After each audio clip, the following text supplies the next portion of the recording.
When we think of American history, we almost always celebrate the famous architects of the Republic, right? The Washingtons, the Jeffersons, the generals, and the statesmen. But in this explainer, we're shifting focus. We're going to look at the actual builders. Specifically, we're diving into the life of Henry Dundelow.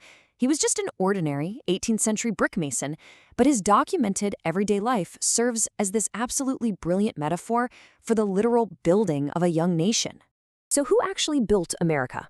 History has a habit of remembering the men who signed declarations or commanded armies, but it so often completely overlooks the ordinary craftsmen. We're talking about the men and women whose calloused hands literally laid the foundations of the country, brick by brick, day by day. Henry Dundelow was one of those guys. Now, he didn't leave behind a fancy diary or a painted portrait, but we've been able to piece his life together from scattered military records, land deeds, and old court proceedings. His entire philosophy boiled down to this: every wall begins with a single brick. Before he was ever a soldier, Henry was a builder, and he knew better than anyone that if a foundation shifts, there's no amount of careful workmanship that can keep a wall from cracking. As you'll see, his whole life was this constant, grueling process of building, defending, and ultimately rebuilding his own foundation. The sheer scope of this ordinary man's journey is just fascinating. If we trace his timeline, we see him go from his civilian tradesman down in Bertie County, North Carolina, to a continental soldier who actually bridged two entirely different wars. We're talking about a journey that takes him from laying cozy hearths to surviving the freezing misery of Valley Forge, struggling through massive civilian hardships, and finally culminating in one last monumental build-out on the Ohio River frontier. Section 1. Laying the first bricks. So Henry arrived in Bertie County in the early 1770s, and he quickly built a solid reputation as a patient, dead-honest mason. He actually liked to say, "I've carried more brick than muskets." And sure, he wasn't the fastest worker in town, but he tells neighbors he worked slowly on purpose because he wanted his chimneys to actually stand up to the weather. He was really laying the foundation for a quiet, stable life. He got married, had a daughter named Sarah, and the county even trusted him enough to legally bind a young orphan named Thomas Jones to him as an apprentice. Henry wasn't just teaching this kid how to mix mortar, he was teaching him patience and how to trust his own eye. Basically, Henry was building a family, a business, and a legacy all at once. Section 2. Building a new nation. Well, in 1777, the American Revolution totally interrupted all those civilian plans. It pulled him right off his scaffolding to march north with the 1st North Carolina Regiment. He literally left his tools with his apprentice, kissed his family goodbye, and marched off. But here's the really cool part. Henry quickly realized that his civilian trade translated flawlessly to military life. When the Continental Army dragged themselves into Valley Forge, they didn't just get to sit in the snow, they had to build their own shelters. And while other soldiers were completely struggling with these crude, smoky log huts, Henry just tapped into his masonry skills. He fixed the smoking chimneys, making sure the hearths drew smoke properly. His bare hands literally helped keep his fellow soldiers alive through a brutally freezing Pennsylvania winter. Henry actually spent 3 grueling years marching through some major historical milestones: White Marsh, Valley Forge, the totally sweltering heat of the Battle of Monmouth. He earned a corporal's stripe and survived conditions that broke thousands of other guys. Finally, in 1780, he earned his honorable discharge and made the long march all the way back home to North Carolina. Section 3. A crumbling foundation. Henry returned home just hoping to pick up his trusty trowel again. He firmly believed a man could always build his way out of hardship. But honestly, the peace following the Revolution turned out to be harder on him than the war itself. It's crazy how quickly a stable foundation can just erode. First, his brother Hugh died in 1782, which left Henry to care for his orphan nephew. Then, the whole administrative nightmare of dealing with Hugh's estate triggered these compounding debts and lawsuits. It gets worse. He was actually forced by town commissioners to tear down buildings he had raised with his own 2 hands, simply because they unknowingly sat on public lots. It was just this rapid, total collapse of his financial security. And that led to a totally heartbreaking realization.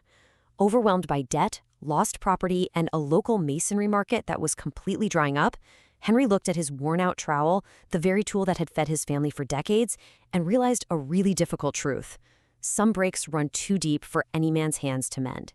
He finally accepted that he couldn't just build his way out of this hardship. He had to lay down his trowel. Section 4. Raising a military city. So, jumping to 1790.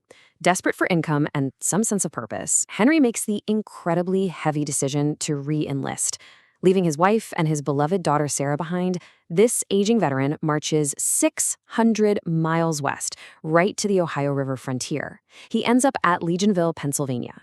Now, this was America's very first formal military training camp, commanded by the famously strict General Anthony Wayne. But it wasn't just a basic camp of pitched tents. They were carving an ordered, structured settlement directly out of the wild frontier. Standing up on a ridge, looking out over the camp, Henry had this profound realization. He hadn't actually stopped being a builder at all. He had just found something so much larger and so much more enduring to construct. He saw that General Wayne was treating the army exactly the way a master mason treats a wall, focusing entirely on the foundation, the structure, and the discipline. And building Legion Ville took grueling, meticulous work. First up, felling the massive frontier timber. Then actually raising structured log barracks. Next, they had to engineer precise drainage to prevent disease from sweeping the camp. Only after that physical structure was totally secure did General Wayne drill them into a highly disciplined force. It just perfectly mirrored Henry's own philosophy. A careful builder always prepares the ground before he ever starts to build. Section 5. An enduring legacy. Sadly, the relentless cold of that frontier winter finally took its toll.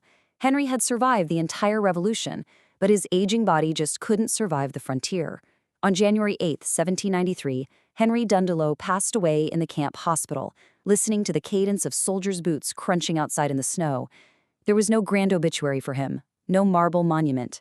He died far away from his home in North Carolina and was buried in an unmarked grave among the forgotten 17 at Legion Ville. His name was preserved by nothing more than the quiet, concise handwriting of an army clerk on a hospital roster. But, his story doesn't end right there. 12 years after his death, the state of North Carolina actually honored the promise they had made to him. Military Land Warrant number 143 was officially awarded to his daughter Sarah, granting her over 400 acres of land. Henry's quiet, ordinary sacrifices ultimately secured a real future for the little girl he had to leave behind. As the old saying goes, the greatest work a man ever builds is not made of brick or stone, but of the family he leaves behind. Henry obviously never saw his own legacy. He never got to stand on that 400 acres, and he never saw the young republic he fought for stretch all the way across the continent. But he left behind a daughter who remembered him, an apprentice who carried on his trade, and a nation that rested securely on the very foundation he helped to lay.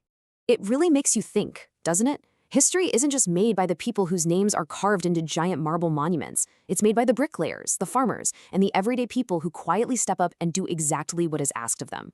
So as we wrap up this explainer, I want to leave you with this one thought. Look around your own community today. Whose unseen, calloused hands built the foundation of your world?